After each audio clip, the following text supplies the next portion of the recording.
지난 3월 말 대한애국당 이진아 당원이 넣어준 서신에 수갑을 차지 않고 법정에 향하는 김경수 경남지사의 사진을 보고 깜짝 놀랐습니다.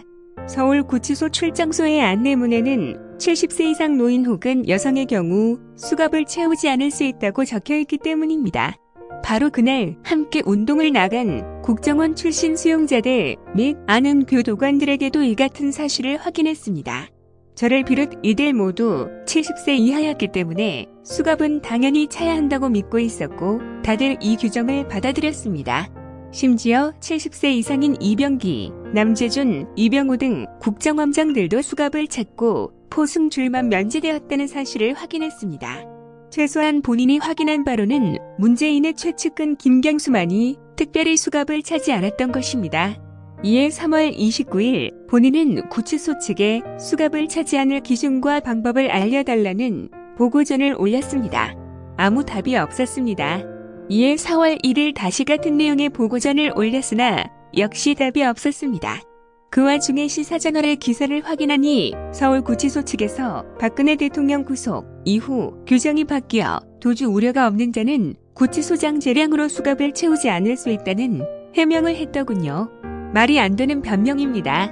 서울구치소 수용자 모두는 김경수가 수갑을 차지 않기 전까지 안내문에 따라 70세 이하의 남성은 모두 수갑을 차는 것으로 알고 있었고 이외 다른 공지는 받은 바 없습니다. 결국 저의 재판 하루 전인 4월 8일 부당하게 수갑을 채운다면 재판에 가지 않겠다는 보고전을 올리자 구치소 측의 답변을 받았습니다. 일단 재판에 다녀온 후에 심사를 통해 수갑 여부를 결정하자는 것이었습니다. 이것도 말이 안 됩니다.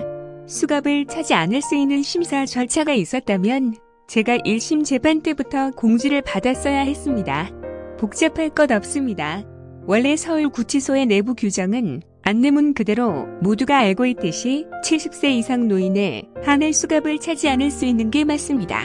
이걸 문재인의 최측근이라는 위자료 규정을 어기고 수갑을 차지하는 김경수 측이 질서를 무너뜨린 것입니다.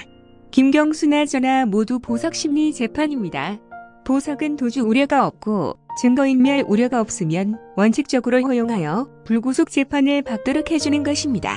서울구치소 측은 오직 문재인의 최측근에만 일방적으로 도주의 우려가 없다는 보증으로 수갑을 채우지 않은 셈이 되고 만약 이런 상황에서 저는 부당하게 수갑을 차고 보석 심리를 받게 되면 시작부터 도주의 우려가 있는 자로 찍히게 되는 것입니다. 이에 저는 서울구치소 측이 혼란을 정리해주기 전까지는 수갑을 차고 보석 심리 재판에 출정할 수 없습니다. 정답은 이미 나와 있습니다. 문재인의 최측근이 누린 반칙과 특권을 거두어들여 원래 규정대로 하면 됩니다. 김경수가 문제가 되니 이제 역시 70세가 안 된 조현오 전 경찰청장, 임종원 전 처장 등도 수갑을 차지 않았다는 말이 들립니다.